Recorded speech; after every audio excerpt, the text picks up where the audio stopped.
Hello friend, good morning and welcome all of you in my self-talking journey day 272. তো last এক বছর আমি এই সেলফ টকিং জার্নি কন্টিনিউ করছি। Basically through this self talking journey I would like to improve my communication skill, improve my confidence, and also I run a campaign where I say every day at least we spend 15 to 20 minutes for our body, soul, mind. All we know the priority of health, but somehow we procrastinate. So today I am speaking with my wife Sangita, who support me in every step of my life, and I am really thankful. As because due to my work, most of the time I not able to present in home. I have to go other state, and in my absent, my beloved wife taking care all those things. I really thankful to her, and I think practicing gratitude, the power of gratitude, it's a very very powerful things. All we know, but somehow most of the time we are blaming and blaming. Suppose I am giving one example. Suppose I hire a tutor, and আমরা সেই টিউটরকে আমরা হয়তো একটা পড়ানোর জন্য বললাম যে হয়তো সপ্তাহে 5 দিন পড়াতে হবে। তাকে একটা salary, it may be 2000 3000 what ever, আমরা হয়তো তাকে ফিক্স করলাম।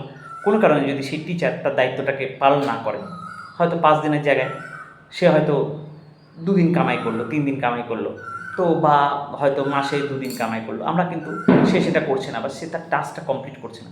কিন্তু আমরাও আমাদের যে জীবনের যে প্রতিদিনের যে টাস্ক, সেটা যখন আমরা নিজেরা করি না, তখন কিন্তু আমরা সেভাবে নিজেদেরকে আমরা সেই কথাটা বলি না। মানে আমরা লোকের ব্লেম, মানে লোকের কোনো কিছু ফল্ট আমরা ধরতে কিন্তু পারি, কিন্তু আমরা সেই কাজটা যখন নিজে করি না, তখন তার কিন্তু কোনো পানিশমেন্ট আমরা দিই না, বা আমরা সেভাবে করে আমরা নিজেদেরকে বলি না। তো আমার মনে হয় রুল যেটা, সেটা সবার ক্ষেত্রেই প্রযোজ্য।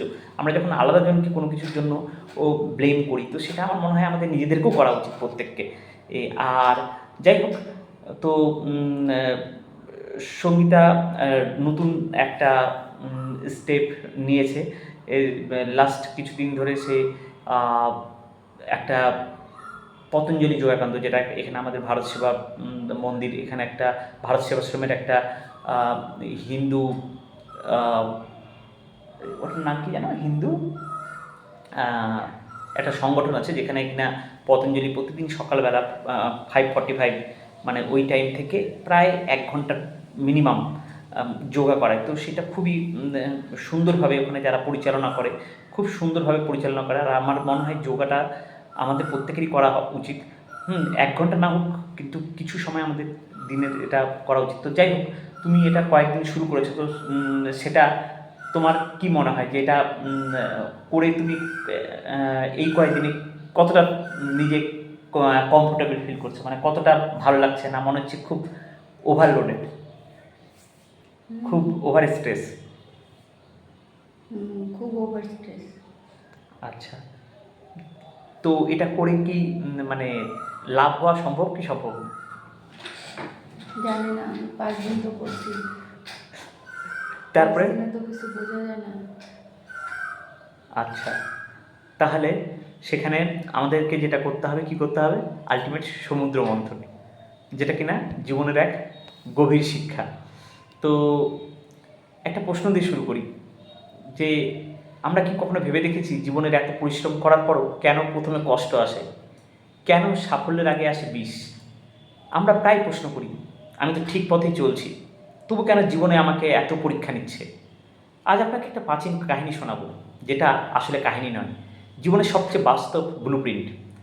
পুরাণে বলা হয়েছে, দেবতা আর অসুর, দুই বিপরীত শক্তি একসঙ্গে সমুদ্র মন্থন করছিল, লক্ষ্য ছিল অমৃত। কিন্তু এই কাহিনীকে আমরা প্রায় শুধু অলৌকিক গল্প ভেবেই এড়িয়ে যাই। আসলে সমুদ্র মন্থন কোনো পৌরাণিক ঘটনা নয়, এটা কোনো দেবতা অসুরের কল্পকাহিনী নয়।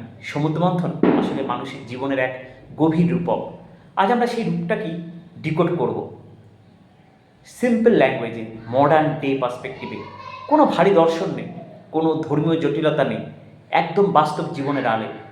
আজ আমরা বুঝব কেন জীবনের পরিশ্রমের শুরুতেই কষ্ট আসে, কেন ভালো জিনিস পাওয়ার আগে কঠিন সময় পার করতে হয়, আর কেন ধৈর্য ছাড়া জীবনের কোনো রিয়েল সাকসেস সম্ভব নেই। আসলে এই সমুদ্র মন্থনই চলছে আমাদের প্রতিদিন জীবনে, কেরিয়ারে, রিলেশনে, বিজনেসে, এমনকি নিজের সঙ্গে নিজের লড়াইও। তো আজ আমরা দেখব 1000 বছর আগের সেই গল্পটা আজও কীভাবে পারফেক্টলি অ্যাপ্লিকেবল আমাদের জীবনে। চলুন তাহলে সমুদ্র মন্থনের আসল অর্থটা জীবনের আলোয় সহজ ভাষায় একবারে বাস্তবভাবে বুঝে নিই। আজকের দিনে সমুদ্র মানে কি? সমুদ্র মানে আমাদের জীবন, আনপ্রেডিক্টেবল, কখনো শান্ত, কখনো প্রচণ্ড উত্তাল। আপনি যতই প্ল্যানিং করুন না কেন, লাইফে কখনো এক্সেল সিট মেনে চলে না।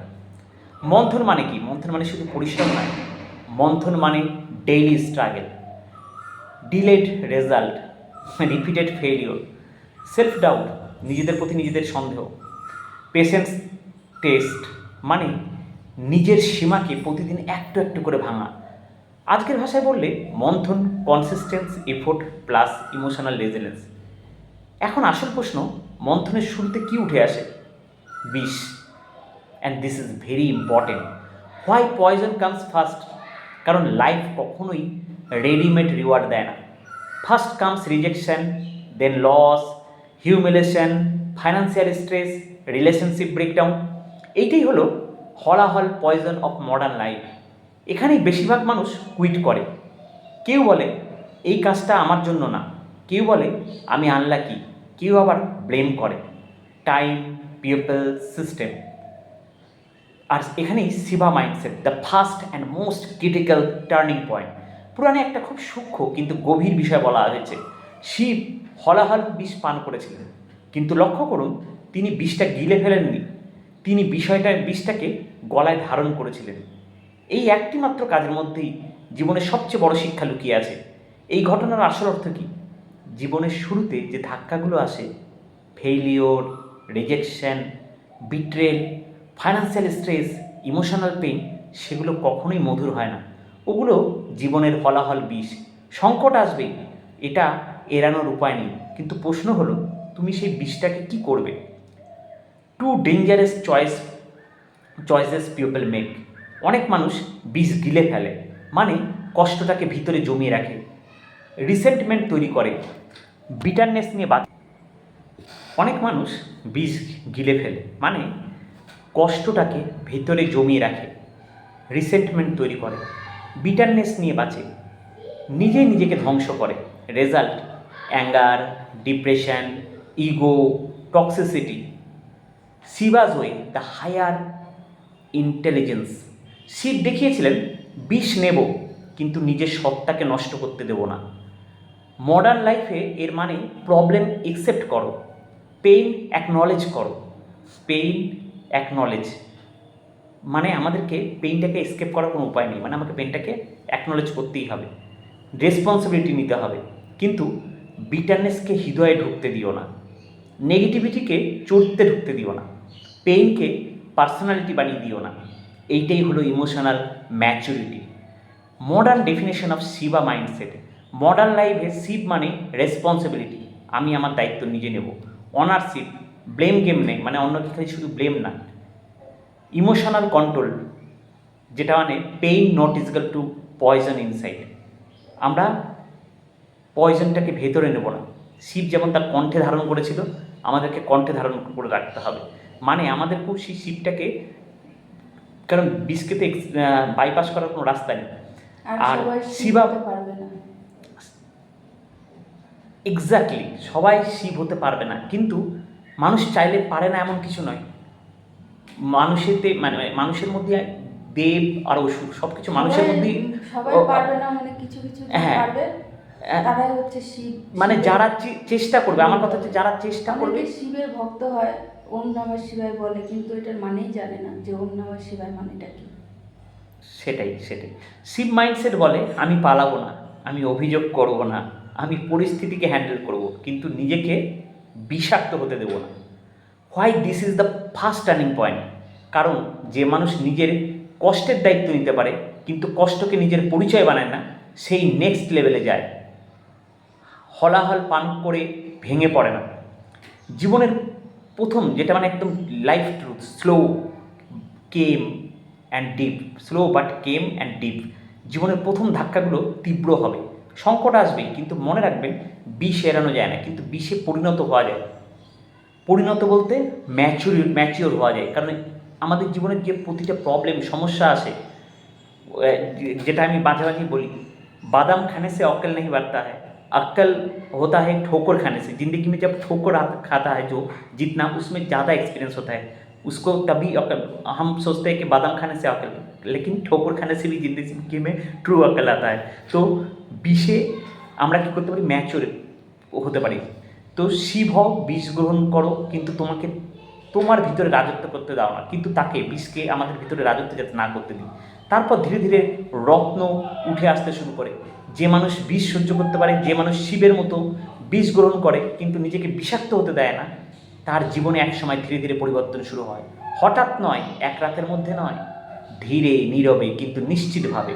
কামধেনু, যেটা আমাদের সমুদ্র মন্থনে উঠেছিল ক্ষীরসাগর থেকে, কামধেনু, যে কামধেনুকে বাংলায় যদি বলি আমরা, সেটা মানে হচ্ছে সুযোগের আগমন। একসময় জীবনে আসে কামধেনু, মানে সঠিক মানুষের সঙ্গে পরিচয়। কারণ আমাদের জীবনে সবসময় আমরা নিজেরা একা কিছু করতে পারি না। আমরা যদি রাইট মাইন্ডসেট থাকে, রাইট ইন্টেনশন থাকে, রাইট ভিশন থাকে, আর আমরা যদি রাইট অ্যাকশন নিতে থাকি প্রতিদিন, তবে আমাদের কী হবে, আমাদের সেই সঠিক মানুষটার সাথে আমাদের আর যাত্রাপথে আমরা পাবো, যে কিনা আমাদের যে যাত্রাপথকে অনেক বেশি ইজিয়েস্ট এবং কমফোর্টেবল, এবং অনেক কম সময়ে আমরা সেটাকে অ্যাচিভ করতে পারবো। তো সঠিক মানুষের সঙ্গে আমাদের পরিচয় হয়ে যাবে, সঠিক গাইড বা মেন্টর সেটা আমরা পেয়ে যাবো। জীবনের প্রথম বড় সুযোগ, সেই একটি মাত্র ব্রেক যা দিক বদলে দেয়। কিন্তু এখানে একটা বড় সতর্কতা আছে, সুযোগ ভুলভাবে ব্যবহার করলে সেই সুযোগই আবার কিন্তু অভিশাপে পরিণত হয়। বুদ্ধিমত্তা মানে সব কিছু গ্রহণ করা নয়, বুদ্ধিমত্তা মানে কোথায় হ্যাঁ আর কোথায় না বলতে হয় তা জানা। ধন্বন্তরী, স্বাস্থ্য ও নিরাময়ের বার্তা। একসময় জীবন আপনাকে থামিয়ে বলবে, এবার একটু ধীরে চলো। স্বাস্থ্য ভেঙে পড়া কোনো দুর্বলতা নয়।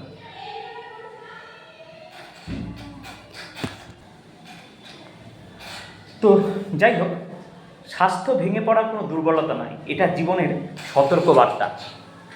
শরীর ভাঙলে কাজ থেমে যায়, মন ভাঙলে দিশা হারিয়ে যায়।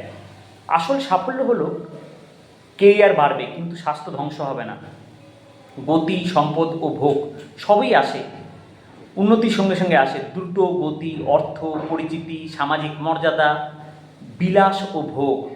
পুরাণের ভাষায় উচ্ছেশ্রবা, লক্ষ্মী আর সুরা সব একসঙ্গে উপস্থিত হয়, কিন্তু এখানেই লুকিয়ে থাকে সবচেয়ে বড় বিপদ, ভারসাম্যের কঠিন পরীক্ষা। যত দ্রুত উন্নতি, তত বেশি ভারসাম্য হারানোর আশঙ্কা। এই জায়গাতেই সবচেয়ে বেশি সফল মানুষ ব্যর্থ হয়, এই জায়গাতেই সবচেয়ে বেশি সফল মানুষ ব্যর্থ হয়। তারা পায়, অর্থ আছে কিন্তু অর্থ নেই, মানে ক্ষমতা আছে কিন্তু উদ্দেশ্য নেই, ভোগ আছে কিন্তু সংযম নেই। আর তখন জীবন আবার বিষাক্ত হয়ে ওঠে। চন্দ্র, যেটা কিনা মানসিক স্থিরতার স্তর।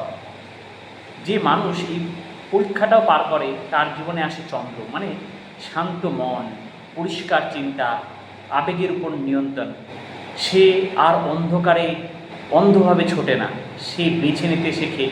সব পাওয়া দরকার নেই, যেটা দরকার সেটাই যথেষ্ট। আর সব থেকে শেষে সমুদ্র মন্থনে যেটা উঠে আসে সেটা হচ্ছে অমৃত। প্রকৃত অমৃত কি? অমৃত মানে কখনো না মারা যাওয়া নয়, অমৃত মানে এমন কাজ যা আপনাকে ছাড়িয়ে বেঁচে থাকবে, এমন মূল্যবোধ যা মানুষকে মনে রাখবে, এমন প্রভাব যা সময়ের পরীক্ষায় টিকে যাবে। এটাই হচ্ছে লিগেসি, এটাই প্রকৃত সাফল্য। চূড়ান্ত সত্য, সমুদ্র মন্থন কোনো পৌরাণিক কাহিনী নয়, এটা জীবনের একটি চক্র। বিষ আসবেই, হালটাকে ছেড়ে দেওয়া ঐচ্ছিক। ধৈর্যই সবচেয়ে বড় শক্তি, চরিত্রই শেষ পর্যন্ত সব কিছু নির্ধারণ করে। আর যেটা শেষ কথা, আর যদি আপনার জীবনে কষ্ট ভরা হয়, ভয় পাবেন না, এর মানে একটাই, আপনার মন্থন শুরু হয়েছে। আর যদি আপনি হাল না ছাড়েন, অমৃত আসবেই সব সময়। তো যাই হোক, আমার প্রিয় বন্ধু অমিত মানে ঢোলকে আমার অনেক আন্তরিক অভিনন্দন, সে যে পৌরাণিক যে আমাদের বিভিন্ন যে কল্পনার যে কাহিনী বা চরিত্র সেগুলোকে যে ডিকোড করে তার যে আমাদের আজকের দিনের এর সমসাময়িক যে জিনিসগুলো আমরা যদি ডিকোড করি আমাদের লাইফে এবং প্রতিদিন আমরা যদি এগুলোকে অ্যাপ্লাই করি এবং এটাকে আমরা যদি প্রকৃত অর্থটা বুঝতে পারি, তো আমরা আমাদের জীবনে অনেক বেশি প্রোগ্রেস করতে পারবো। আর আমার মনে হয় এটাই হচ্ছে প্রকৃত বন্ধন।